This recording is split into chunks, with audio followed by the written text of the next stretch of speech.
خطاب صاحب الفخامة السيد Bassirou Diomaye Diakhar Faye, رئيس جمهورية السنغال. Discours de son Excellence le Président de la République du Sénégal.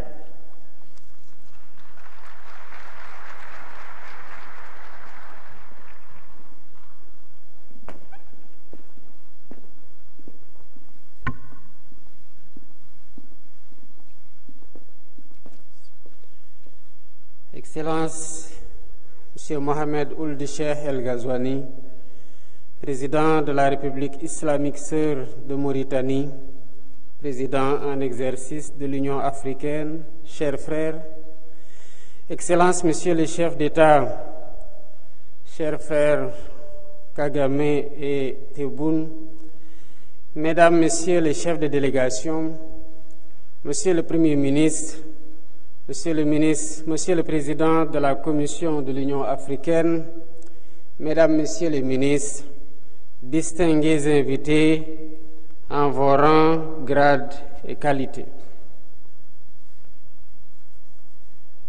Mesdames, Messieurs, je tiens d'abord à remercier mon frère, le Président Ghazouani, pour son invitation à cette rencontre et les dispositions habituelles qu'il a bien voulu faire prendre pour faciliter notre séjour ici.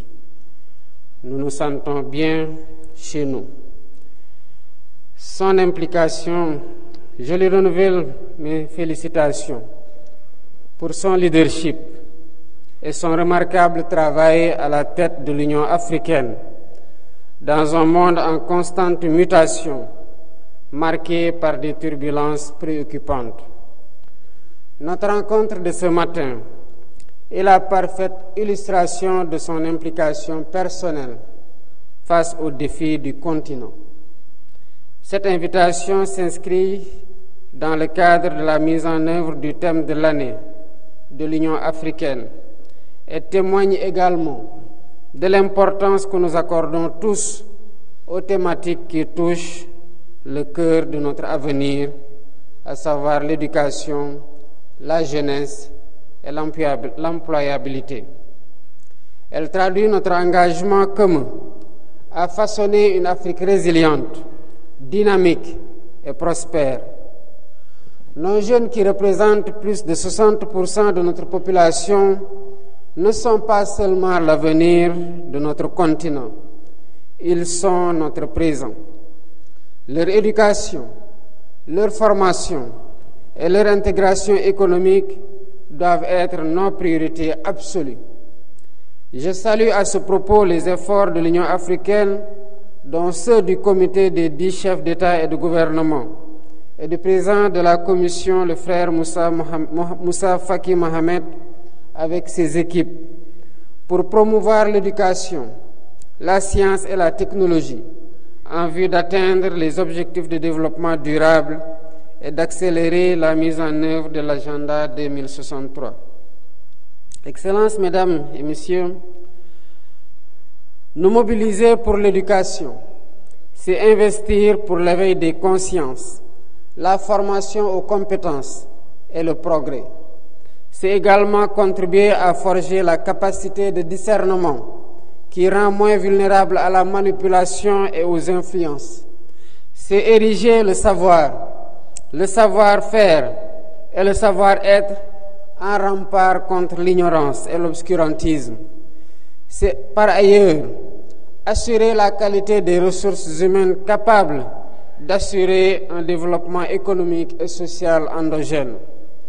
Au Sénégal, nous avons fait le choix d'investir massivement dans une éducation inclusive et de qualité. Et cela passe, entre autres, par l'affectation de beaucoup de ressources de nos budgets et des partenaires. Cela passe par l'accès à tous à une éducation de qualité, en particulier pour les jeunes filles et les communautés rurales, afin de briser les cycles de pauvreté. Cela passe par le renforcement de l'éducation, de l'introduction des technologies, du numérique dans le système d'éducation, de formation à tous les niveaux. Cela passe par le renforcement de la formation technique et professionnelle adaptée aux besoins du marché, pour connecter nos jeunes au monde du travail. Mais il ne suffit pas de former, il faut aussi créer des opportunités d'emploi et des écosystèmes favorables. La jeunesse est le moteur de la transformation économique. Nos jeunes regorgent de créativité et d'ambition. C'est à nous, décideurs, de leur offrir les conditions nécessaires pour innover et entreprendre. C'est ce que nous faisons au Sénégal, où l'investissement dans le capital humain de qualité et l'équité sociale sont au cœur du nouvel agenda de transformation de notre système et du pays à l'horizon 2050. Nos programmes visant à favoriser l'employabilité sont déjà en cours d'exécution et plusieurs autres phases d'initiation. Il s'agit notamment de l'accompagnement des startups dans le secteur clé de l'économie numérique et de l'économie verte, des partenariats publics-privés pour encourager les entreprises à recruter et à former les jeunes, des projets structurants comme les pôles industriels, les hubs d'innovation qui génèrent des emplois à forte valeur ajoutée. Nous ne devons toutefois pas sous-estimer les défis, car l'écart entre les compétences enseignées et les besoins du marché reste important. La question